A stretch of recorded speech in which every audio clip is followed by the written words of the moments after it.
guidance, we can be able to get more important principles with regard to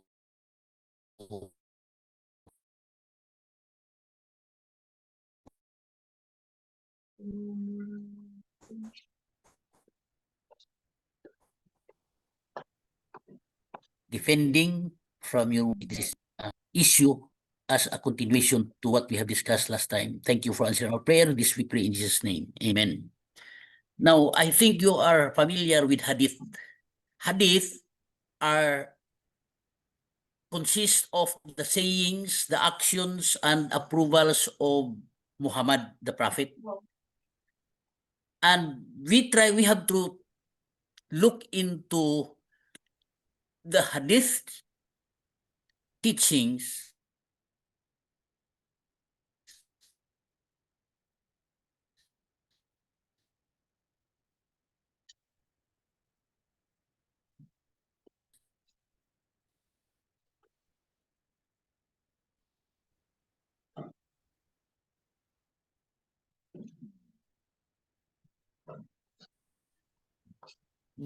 so it's for apologetics.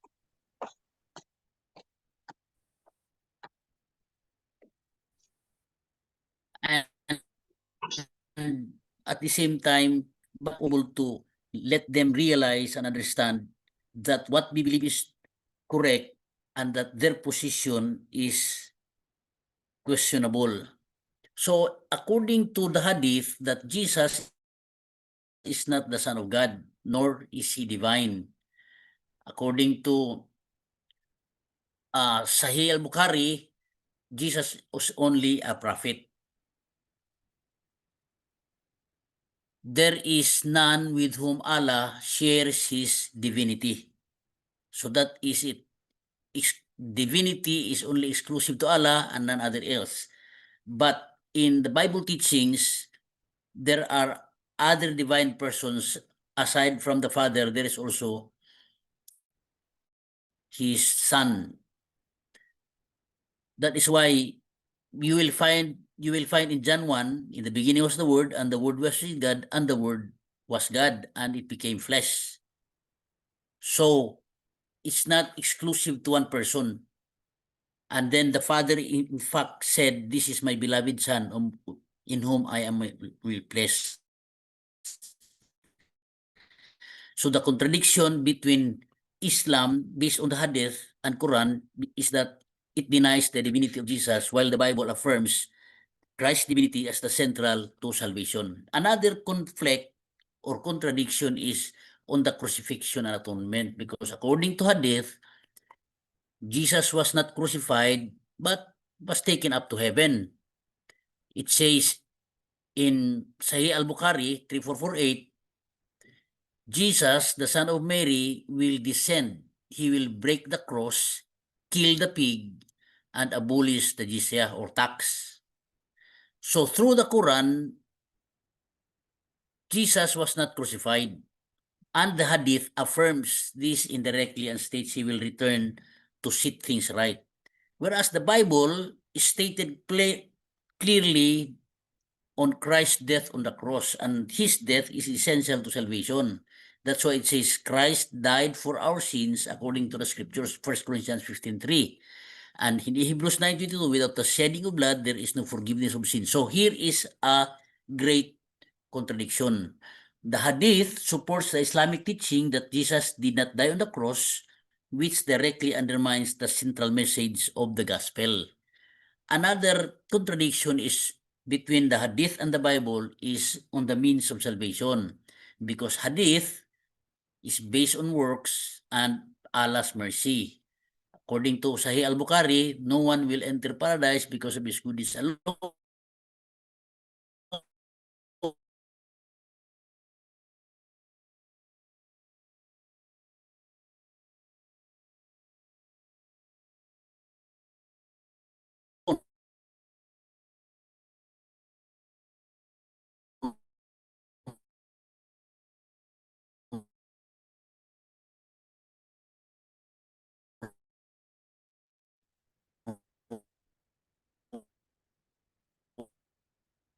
21.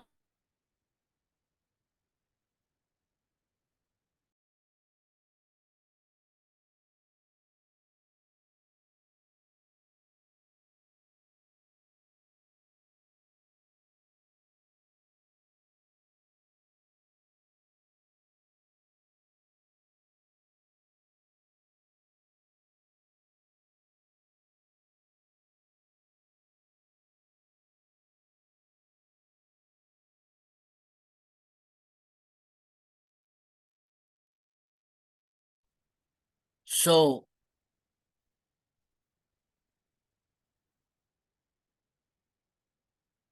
hello, are you still there?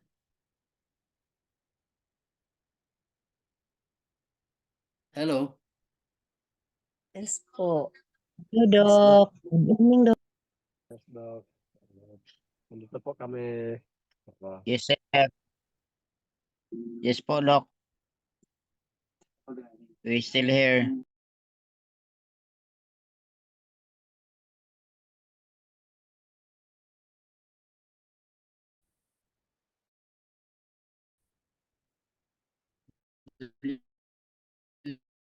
No. Medyo po nawawala yung signal niyo, Doc. Signal is...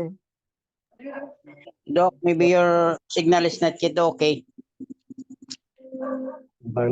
Parang nag-backprint yata yung signal ni Doc.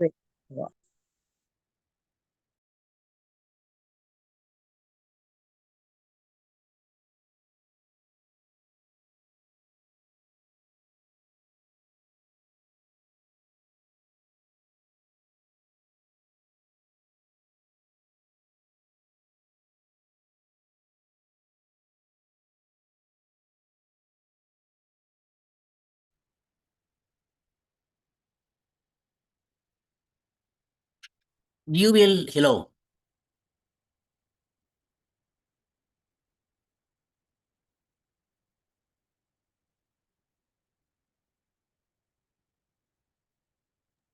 Hello, hello. Hello, Doc.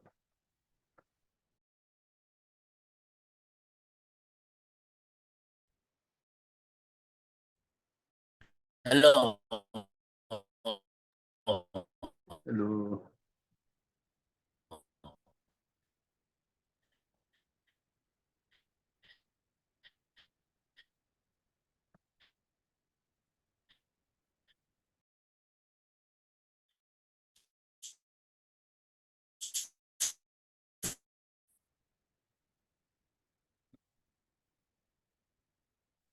Am I heard? Because my signal is unstable. Yes, yes, Okay na, Doc. pati na. So, by comparing Hadith and Bible, you'll find there, in the Bible, it says, love your enemies, do good to those who hate you. And then in Matthew 26, put your sword back into its place, for all who take the sword will perish by the sword.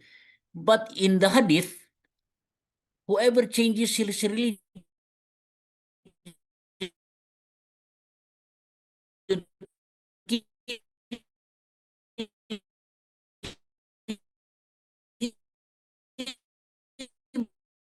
Chape, chape.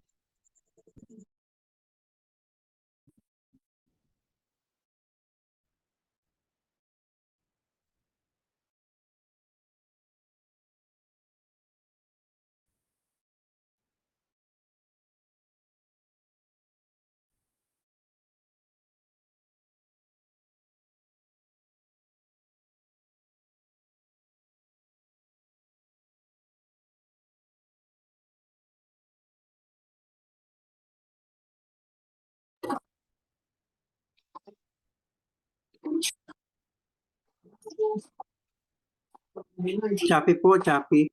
Shopee, nawala. No, ang unstable yung ating yung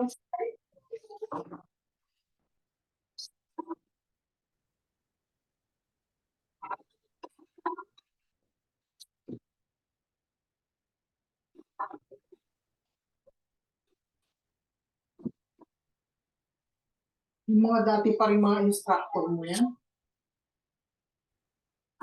Kung yun, naka-on mo.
O Sahih al-Bukhari ano sini Quran your choice 2 or 3 or 4.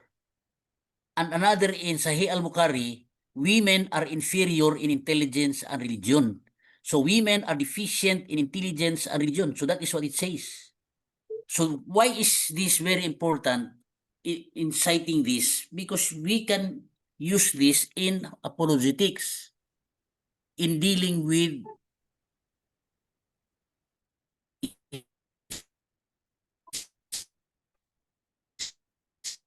Islam.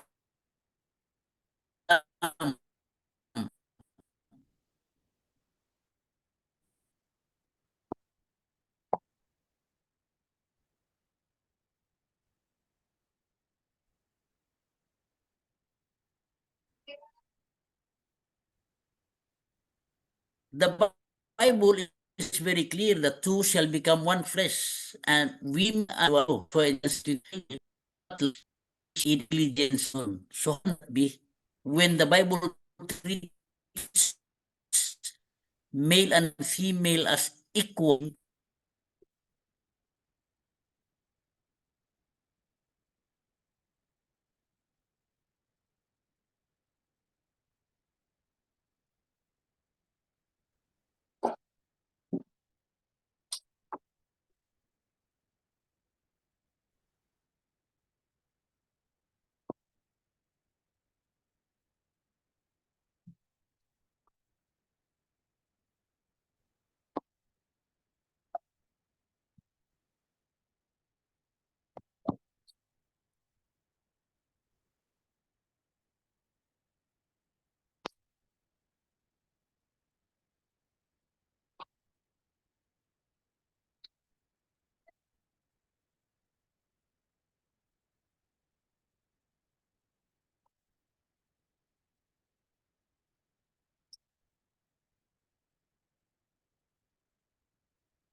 in the issue of blasphemy and apostasy, according to the Hadith,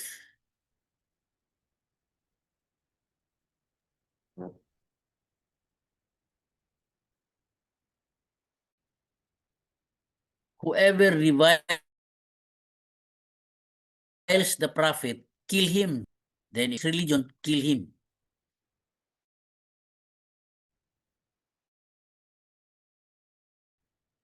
In the Bible, there is no command to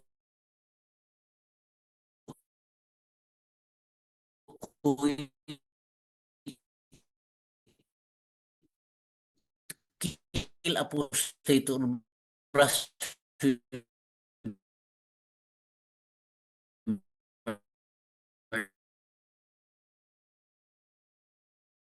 You see the contradiction, and that's why we'll try to show later how it will be used in the apologetics.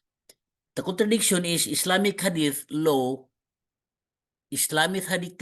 prescribes execution for apostasy or blasphemy, whereas the New Testament calls for mercy and freedom of conscience. So that is the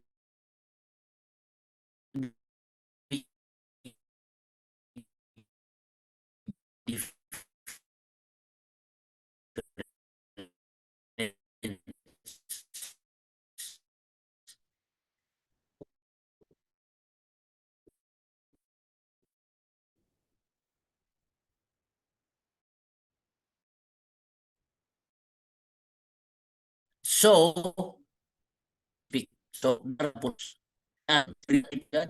that Jesus sent by God and performed miracles.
Very sorry that my signal it is lost from time to time.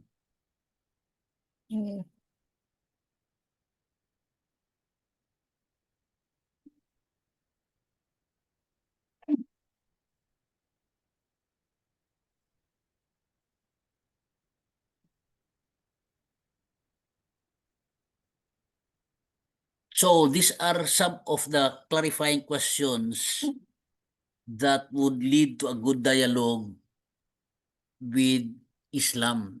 And then you ask comparison questions. Begin contrasting hadith teachings with biblical ones through questions, not statement. That's why Socratic method is asking question. For example, on the nature of Jesus, you ask the question, if Jesus was born of a virgin and performed miracles, wouldn't that make him more the Quran? Jesus was born of a virgin. Then another question is, why would Allah choose to make Jesus so unique if he wasn't meant to be more than a prophet?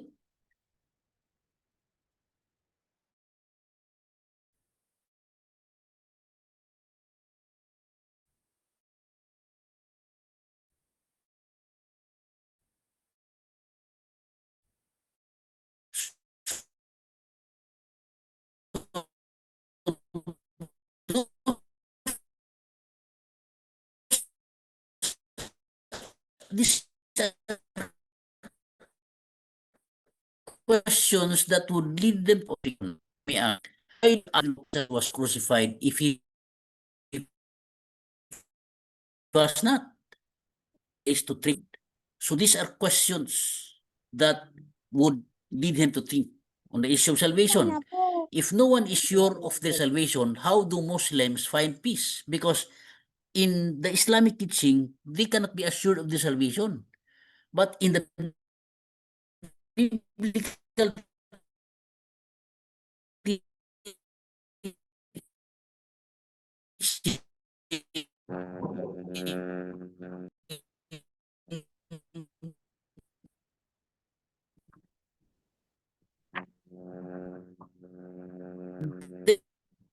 there is an assurance of salvation. It's not on man's good deeds.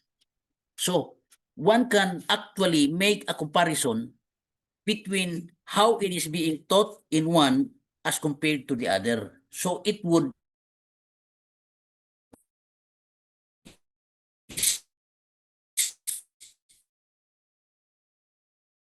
stimulate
as Allah remained just while forgiving sins in accordance with the teaching.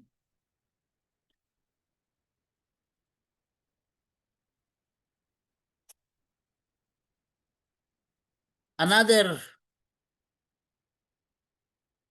ethical challenge that could be asked with this goal that we have to test the moral coherence of the hadith-based teachings. For example, on the issue of apostasy and violence, you may raise the question, why should someone be killed for living a religion if faith is supposed to be sincere?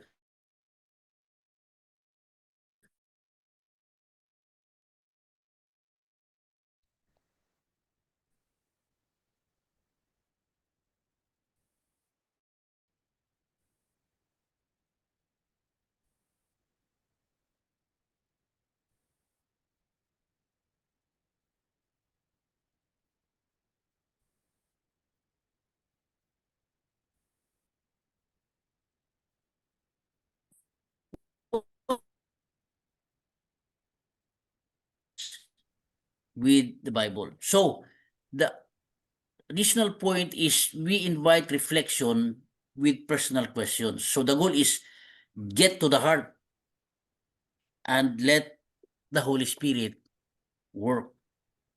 You may ask the question, what do you personally think about Jesus? So let him answer by himself what he understood.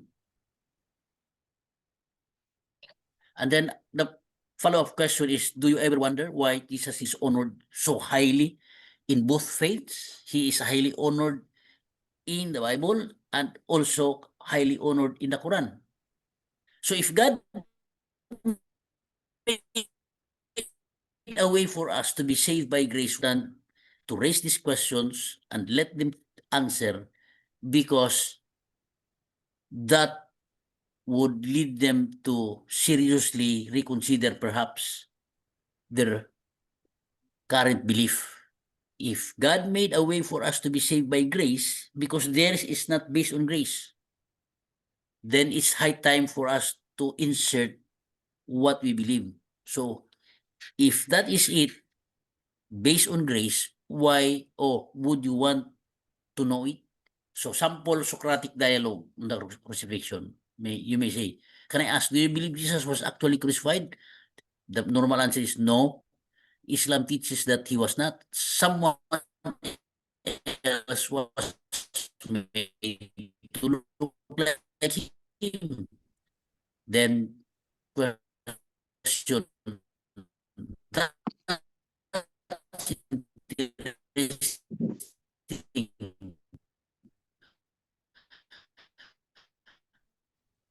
Why would Allah let the world believe alive?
This verse in Surah 424 has been interpreted by classical Islamic scholars and even reinforced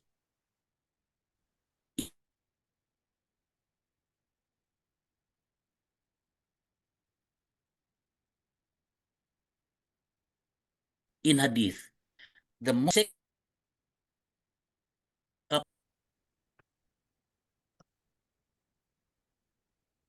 in the hadith supporting this practice in Sahih Muslim 342, 3432, also in Sahih Al-Bukhari, it says, we went out with Allah's messenger and we captured some women from the people of Autas. We desired them. So when they captured women, they desired them, for we will suffer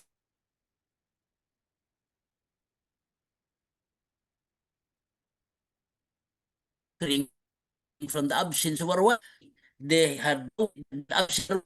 It does not matter resurrection will be born. So, according to this context, Muslim soldiers captured women in battle and wanted to have sex with them. So these women captured in battle and were more concerned about contraception. So, in Sahih al-Bukhari, narrated Abu Sa'id al-Khudri, the Prophet said, do not practice coitus interruptus with women taken as captives unless they are pregnant. So it implies that sexual activity with captive women was assumed permissible. So this is in contradiction with biblical ethics because sex is only permitted within marriage between one man and this is condemned. Women are never treated as war spoils. And the New Testament explicitly calls for purity and love, not conquest or coercion. That's why in Ephesians it says, husbands, love your wives just as Christ loved the church and gave himself for her. And in Hebrews, marriage should be honored by all and the marriage bed be kept pure. So there is really a significant contradiction between Quran and the Bible. So when discussing this with a Muslim, be very respectful but honest, and we may ask, would a truly just with a captive woman without her consent? Is that how your Quran view God? But our Bible view God as being respectful to women. Another is, how is this different from using someone's body against their will? If Islam came to elevate the status of women, why does it permit this? That women captive can be sexed even without their consent? So these questions would lead to a higher standard in Jesus, who never treated women as objects, because in the teachings of Quran, it appears that women are treated as objects. And the Bible offered salvation and dignity to all, even the vulnerable. So there is a difference. So in having sex with captive women, the Bible teaching it is forbidden. But in the Islamic teaching, as reinforced by Hadith, it is permitted with female war captives to have sex, even if they are married. No requirement of consent. So these are contradictions and very significant ethical issue. Forbidden in Islamic teaching, it is not a requirement for sex with slave, the consent of the women. So you can have sex even without her consent. But in the Bible, consent is assumed and mutual love is required in marital relations. In polygamy, up to 4 wives is permitted, but God's design in the Bible is monogamy, 1 man, 1 woman. But in Quran, you can have unlimited concubines. So these are very significant contradictions on the issue of sexual ethics, comparing Quran and Hadith with the Bible. So, in the issue of temporary marriage, in the Islamic teaching, it is historically permitted. Though Sunni Islam now prohibits it, but Shia Islam still allow it. And it is used for temporary sexual relations. So, in Islam, you can have temporary marriage.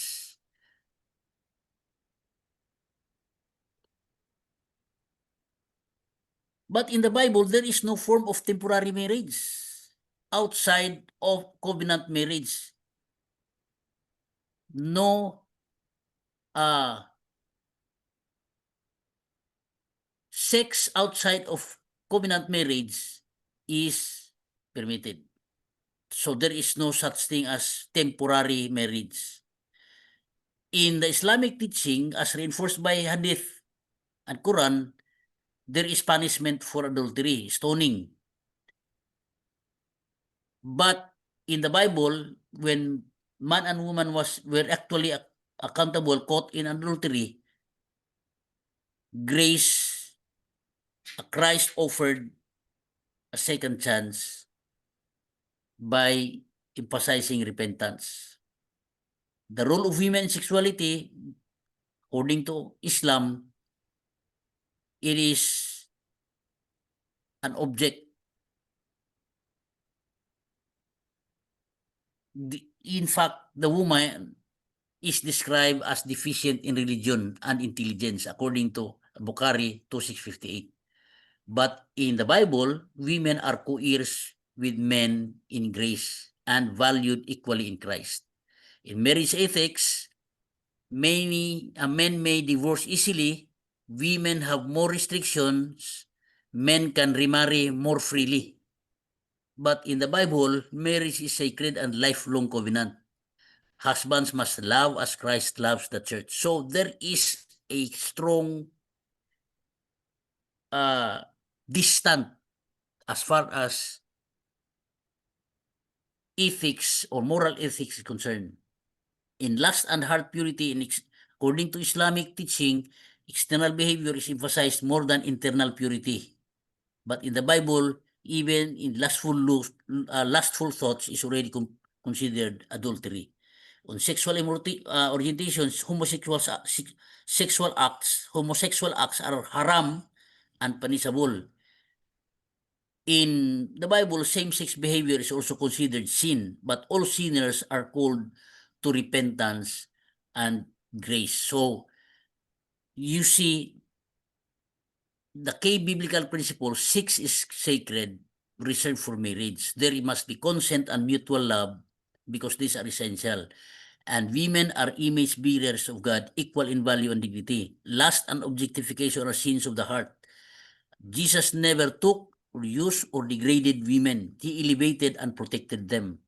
So, in sample apologetic questions using Socratic style, you may ask this question when you deal with women in relation to those issues. Do you think a woman can give free consent if she's a war captive? Another question, if God values purity and justice, why would he allow sex with slaves? So there is now a question with the Islamic teaching as compared to the biblical teaching. You may ask the question, why does the Bible teach mutual love in marriage while Hadith allows one-sided ownership? So you are letting them think thoroughly and reconsider the significant contrast with Bible teaching, comparing it with the Islamic teaching. So if the gospel offers freedom and dignity to all, wouldn't that be a better picture of God's love? So you are trying to show them what book is showing a better picture of God's love, your Quran and Hadith or the Bible. In your Quran, reinforced by Hadith, captured women, you can have easily sex them even if they are married, even without their consent. But the Bible, no. So, which God pictures at God who is truly a loving God? So, these are questions. For example, in the source of inspiration, because of this contradiction, significant contradiction of teachings, you may ask on the issue of the source of inspiration, which is really inspired by God, the Bible or the Quran. So you start with a common ground. So you build a rapport and show shared values. Would you agree that if a book is truly from God, it must reflect his perfect character, truthfulness, justice, love, and consistency? Do you believe God would give a message that is universally true and not limited by time, by culture, or human feelings? So why are these questions important? Because this sets a moral and logical foundation. Both Muslim and Christian agree that God must be perfect. So God's perfection, God's loving character must be reflected with his teaching. If the God of the Quran is truly a loving God, then his teaching must reflect his character himself. But what we have seen, the contradiction of Quran's teaching and the Bible's teaching would tell us who is really the true God that inspires these books. You may ask about the Quran's claim. What convinces you that the Quran is from God? So you have to wait for his answer. Then you ask the question, does the Quran ever contradict itself or earlier revelations? What would it mean if the Quran said something different from the Torah, from the book of Psalms, and from the gospel? So these are questions. What would it mean if the Quran said something different or in contradiction from the Torah, from the Psalms, and the gospel? So the goal of this questioning would prompt the Muslim to think critically about consistency and continuity of divine revelation. So the second step is you introduce the problem of contradiction. The Quran claims to confirm the previous scriptures. According to Quran 3:3 and 5:46, Bible. So while the Quran confirms the scripture, it contradicts the scripture. So you ask the question, how do you reconcile that? Example, the Bible says Jesus was crucified and rose from the dead. But the Quran says Jesus was not crucified. Now, if Quran says that the Bible is from God, why is it that your book that confirms that the Bible comes from God contradicts the statement of the Bible?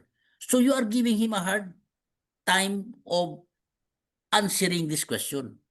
Another question that you may ask, the Bible teaches that God is our Father, according to Matthew 6:9. But the Quran denies that Allah is a Father.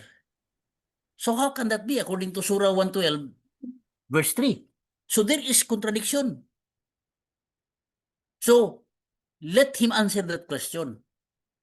Another question that you may raise, the Bible says salvation is by grace through faith in Christ, Ephesians 2:8.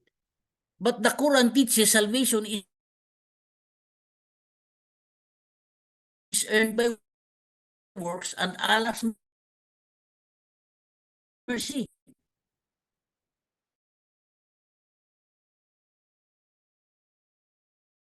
So would a God of truth contradict clear message? Does that come from the same divine source? If the messages of both of the two sources, if they contradict, then both must not come from the same divine source. So that is the goal. So in step 3, you question the view that the Bible is corrupted.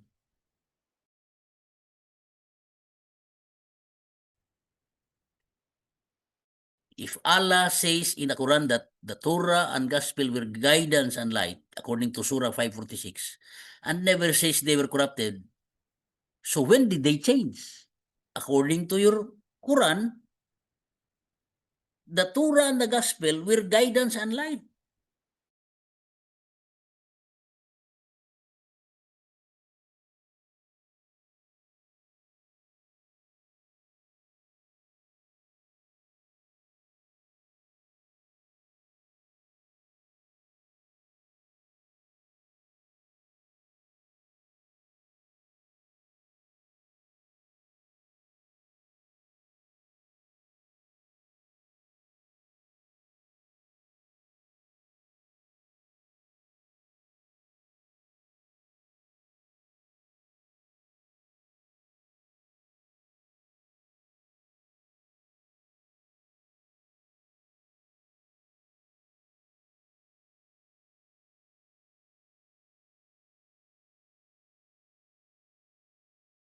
was sending people to a false book.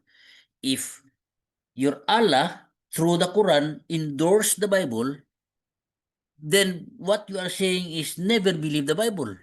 So you mean Allah is sending people to a false book?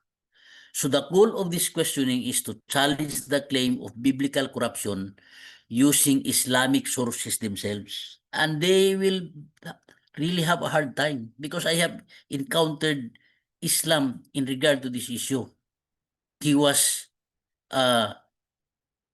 always attacking the Bible as defective, has plenty of contradictions. But by confronting them with this contradiction between the Bible and Surah or Quran, and in fact there is internal contradiction of the Quran itself, they will be in trouble. And so honestly lead them to study together why the Bible is more reliable as compared to their Quran. So another point is on the fruit and character of revelation. So what kind of God is revealed in the Bible as compared to the Allah or the God in the Quran? Because the Bible reveals a God who saves sinners by grace, loves enemies, and calls for internal transformation. On the other hand, the Quran presents a God who forgives or condemns at will, allows polygamy, allows slavery and war booty, and allows having sex with captive women, even married women, and denies assurance of salvation. So let them realize that there is an ethical question on the teaching of the Quran and of the Hadith. So you may ask the question, which message reflects a God of holy love and consistent moral perfection? And you pinpoint the questionable ethical standard raised and presented in the Quran. So the goal here is you invite the listener to discern God's true nature through the message's fruit and then lead to Christ. So if the Bible was preserved and it tells us that Jesus is the Son of God, he was crucified and risen, how should we respond? So these are now questions that would make him ponder. If Jesus truly died for our sins and rose again, what does that mean for your eternal destiny? So you can have now a good explanation of the gospel. Wouldn't it be worth honestly reading the Gospels and asking God to show you who Jesus really is? So your goal here is you shift focus to Jesus, who is central to salvation and the true test of divine revelation. So the sample Socratic questions on the nature of God, would a perfect God contradict his earlier words? Because the Bible is being contradicted by Quran when the Bible was written ahead of the Quran. So on the issue of inspiration, you may ask, how do we test whether a book is truly from God? On the contradictions, sample Socratic question is, can both the Bible and Quran be from God if they say opposite things about key doctrines? So both cannot be from the same God. One must be coming from not a true God. So on the corruption claim, the sample question is, where does the Quran say the Bible was corrupted? So you ask them, you are saying that the Bible is corrupted. Where is that in Quran? What verse? So they'll have problem. On the identity of Christ, the question could be, if Jesus rose from the dead, wouldn't that prove he's more than a prophet? So these are questions that are very important. So on the role play dialogue on the topic Bible versus Quran, which truly is from God, the Bible or the Quran? So these are sample. We say, hey, thanks for taking time to talk. I really appreciate that we both care about what's true. Can I ask, do you believe both the Bible and the Quran came from God? Then the normal answer could be, well, the Quran says the original Torah and Gospel were from God, but we believe the Bible has been corrupted over time. Then you may say, yeah, that's interesting. So if I may ask, If God is perfect, wouldn't his message also be perfect, consistent, and protected? And of course, the Muslims say, yeah, of course, God doesn't make mistakes. His word is truth. Then, exactly what I believe. So then, let me ask, if the Quran says the Torah and Gospel were sent as guidance and light, according to Surah 546, and even since Jesus was given the Gospel, when do you believe those were corrupted? So when were they corrupted? When do you believe those writings, as which is considered guidance and light, corrupted? The Muslim may respond, sometime after Jesus. People change it, added things like saying he's the Son of God or that he was crucified, when in the truth is he was not. Then you may say, hey, I hear that a lot. But the Quran never actually says the Bible was corrupted. Does it? It says Christians should judge by the gospel according to Surah 5:7. So if the gospel was corrupted at the time, wouldn't Allah be telling Christians to use a corrupted book? So there is now a contradiction itself. There is now an inconsistency. So you pose to him the problem. The answer could be maybe, according to the Muslim, but how do we explain the contradictions? The Bible says Jesus was crucified and the Quran says he was not. So they cannot be both right. So you say, exactly, if two books contradict each other, could they both be from the same perfect God? So the Muslim, no, one has to be wrong, I guess. Then you may say, right. And here's the deeper question. If the Bible was preserved and Christians around the world were reading the same Gospels even before Muhammad, wouldn't that mean that the Quran is contradicting a message already established? So the Muslim may pause, and there's a serious point, but how do you know the Bible wasn't changed? So they may say, we have thousands of manuscripts, some from uh, the 2nd century, showing that Gospels we read today are the same as early Christians read. So the message hasn't changed. Jesus is the Son of God. He died for our sins and rose again. Let me ask you this. If God sent both books, would they tell us two different ways to be saved? So Muslim may say, in Islam, we are saved by doing good and receiving Allah's mercy. But you believe salvation is through Jesus? You say, yes, through grace. The Bible says, if it is by grace, you will saved through faith, not by works. So that's very different of one says, earn it. The other says, receive it. They could not be both right. So, Quran is earning salvation, but the Bible is receiving salvation. So that's a big difference. The Muslim reply, and he may say, oh, I've never thought about that way, because they are not fully cognizant of the Bible teaching of salvation. So you may now invite, let me ask you something personal. If you stood before God today, would you be certain he would accept you? Muslim, oh, I hope so, but no one can be sure. Then you say, that's why the gospel is good news. Jesus said, I give them eternal life and they shall never perish. John 10:28. You don't have to wonder, you can know. So here's my question. Would you be willing to read the Gospel of John with fresh eyes and ask God to show you the truth about Jesus? Usually, the Muslim might hesitate, but that is a way of opening to him or her that you can share the salvation by biblical teaching. So, the Socratic method emphasizes questions and not necessarily confrontation. So, the goal is to let truth emerge logically and spiritually, not necessarily to win. So, we can use contradictions between Bible and Quran to ask which reflects the true nature of God. So, that would lead them to think deeply. So there are actually more role play questions and answer with Muslims, and even some rebuttals with in apologetics. But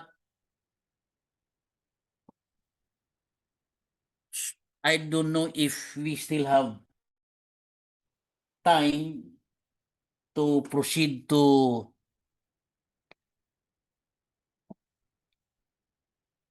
the issue of what is this? The issue of last generation theology.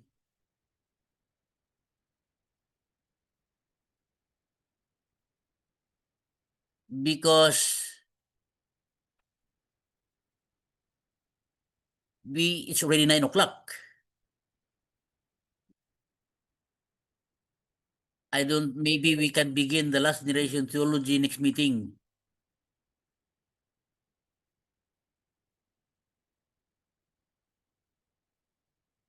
Do you see on the screen the last generation theology?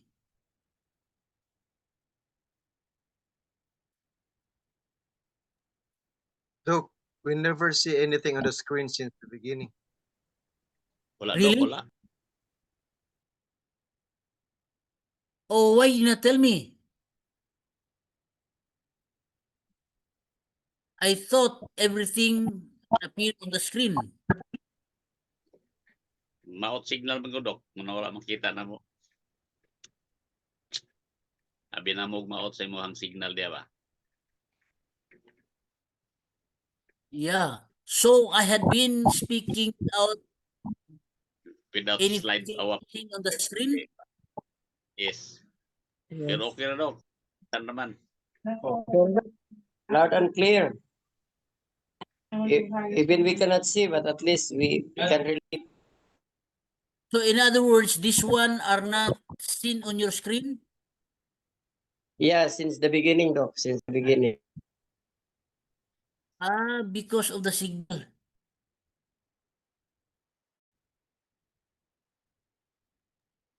It was not shared, Doc. So how can this be shared?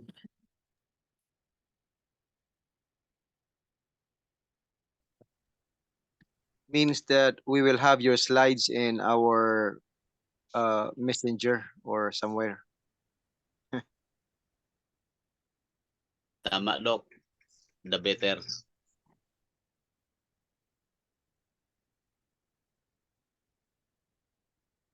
Yes, send it na lang. Your PowerPoint.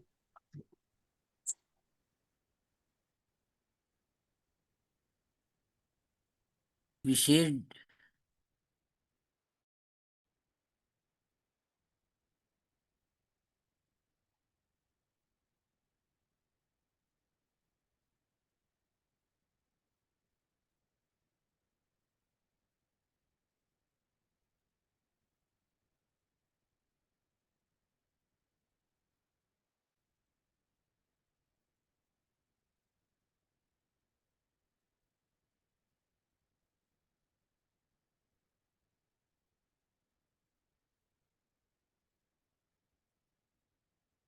So when the signal is lost,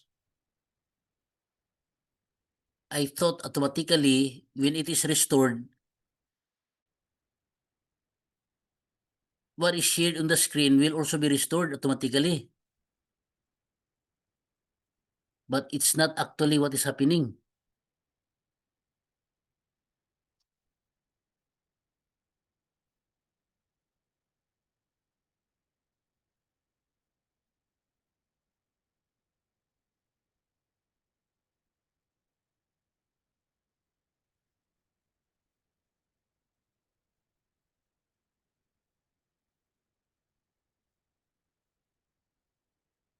Ay,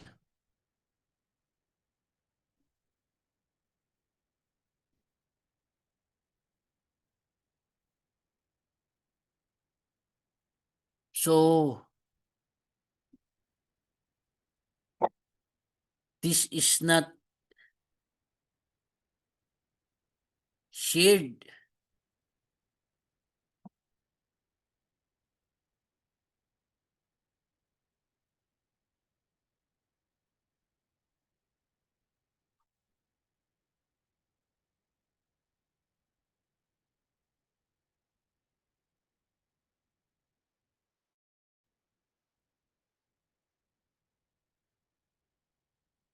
Are you still there? Hello. Yes, Yes, Doc. Doc. Yeah. Showing So now. Thank you very much. by showing to them that there is a significant contradiction with what the Hadith or the Quran is teaching, especially in relation to some ethical issues compared to the Bible, then they will be led to think. For example, when I asked my student, Muslim student, I said, which do you think pictures a real God or a God that values the dignity of women? According to your Hadith and your Quran, even without consent, even with married women, as when those women are captives in war, even if that woman is married, you can have sex without her consent. But in the Bible, it values the dignity of women. You cannot have sex without her consent, or it is only exclusive in a marriage relationship. In your Quran, it teaches temporary marriage. But the Bible does not allow temporary marriage, because in temporary marriage, you can have sex and uh, fulfillment of sexual desire. But the Bible doesn't allow temporary marriage for uh, fulfilling sexual desire. So these are issues that would lead them to think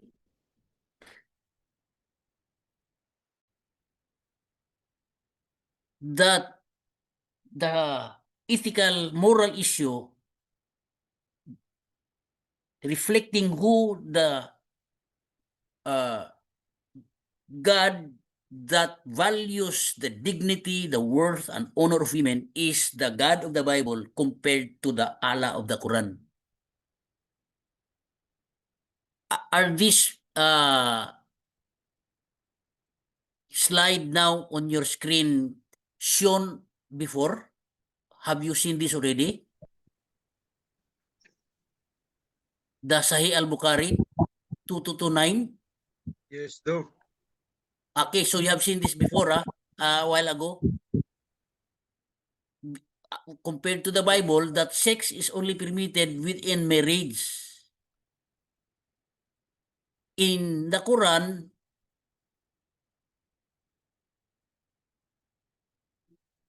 you can have sex even without her consent. So these are contradictions. So that's why by asking these questions, like for example, would a truly just and merciful God permit a man to sleep with a captive woman without her consent? The Bible does not allow that, but your Quran allows that. How is this different from using someone's body against their will? So you are leading them to a higher standard in the Bible, who never treated women as objects and who offered salvation and dignity to all, including the vulnerable. So you have already seen this, right?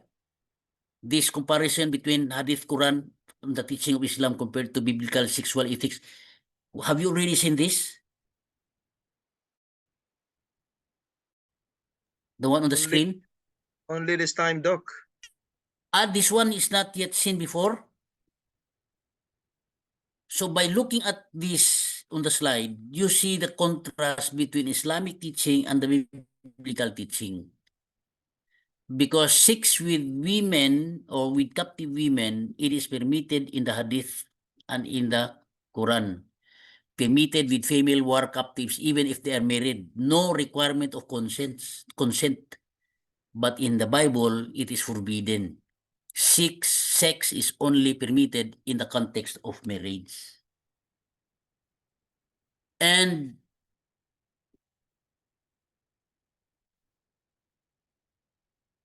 In the Islam, according to the Quran and Hadith, you can have sex without the consent. But in the Bible, no. Consent is assumed and there must be mutual love. In the Hadith and Quran, you can have 4 wives and you can have unlimited concubines. So in other words, women are really treated as objects. But in the Bible, monogamy.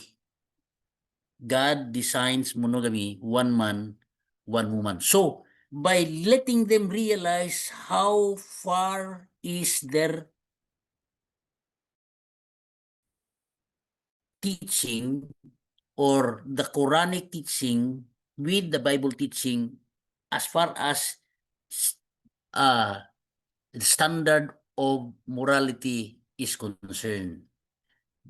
That's why there is temporary marriage in Islam teaching in the Hadith. Although Sunni Islam now prohibits it, but Shia Islam still allow it. And there is role of women in sexuality. In the Hadith, the women are deficient in religion according to Bukhari 2658. Deficient in religion and intelligence. So is that how God teaches? If your God in Quran view women as inferior in intelligence and in religion, the Bible does not. Man and women were treated equally in worth, in value before God. There is no male and female. The Bible teaches. In Quran,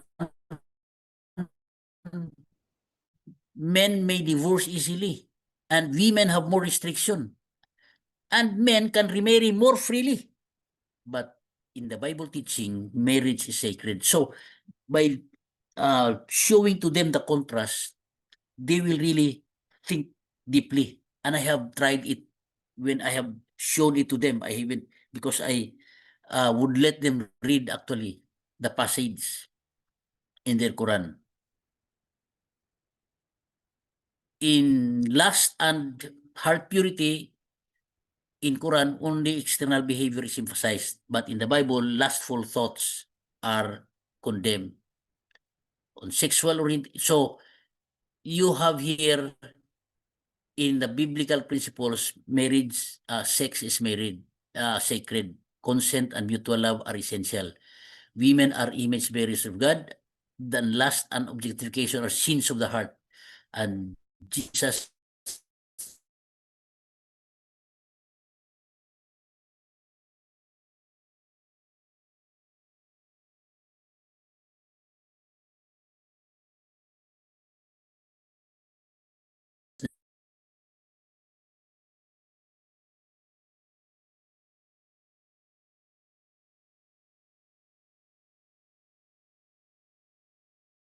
would he allow sex with slaves? How did Jesus treat women compared to Muhammad?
So because of the instability of my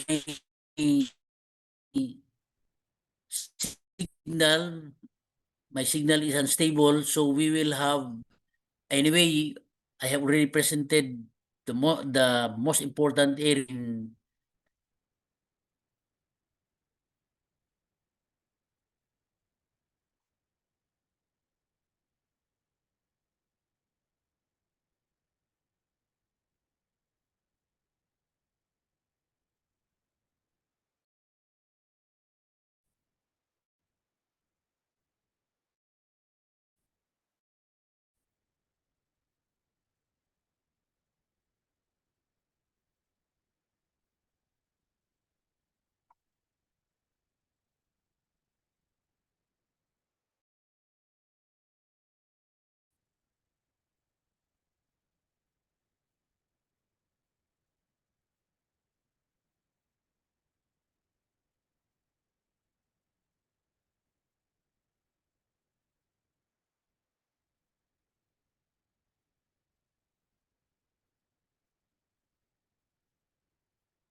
hello.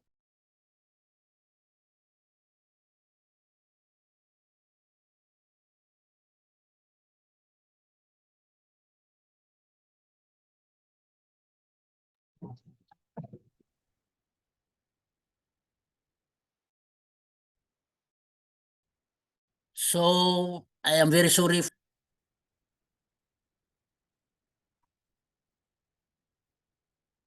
Hello.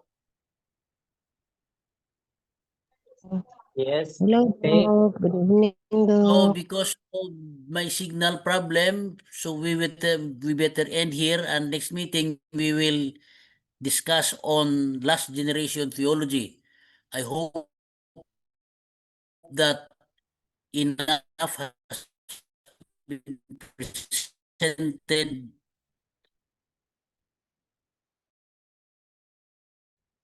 with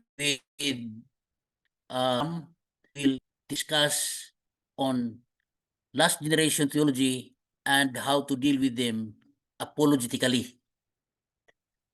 So anyone who could volunteer for closing prayer?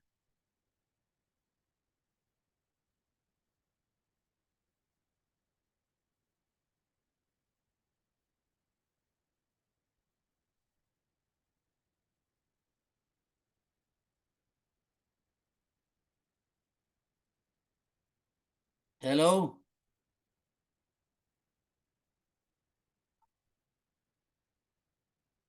Hello?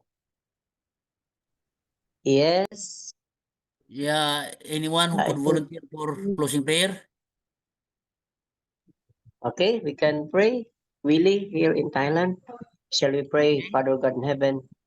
Thank you, Lord, for all these learnings, especially about apologetic. I pray, Lord, that may you will bless all our classmates, our professors, especially Dr. R, that may you will give him more wisdom so that he can impart more his learning to us, especially as we are preparing for greater usefulness. Thank you, Lord, for leading us to the right approach, especially to the Muslim people, that we can also impart the salvation to them as we uh, depart from different abode uh, through this platform. I pray, Lord, for your guidance and protection be upon us always. Thank you, Lord, for loving us. We pray in Jesus' name. Amen.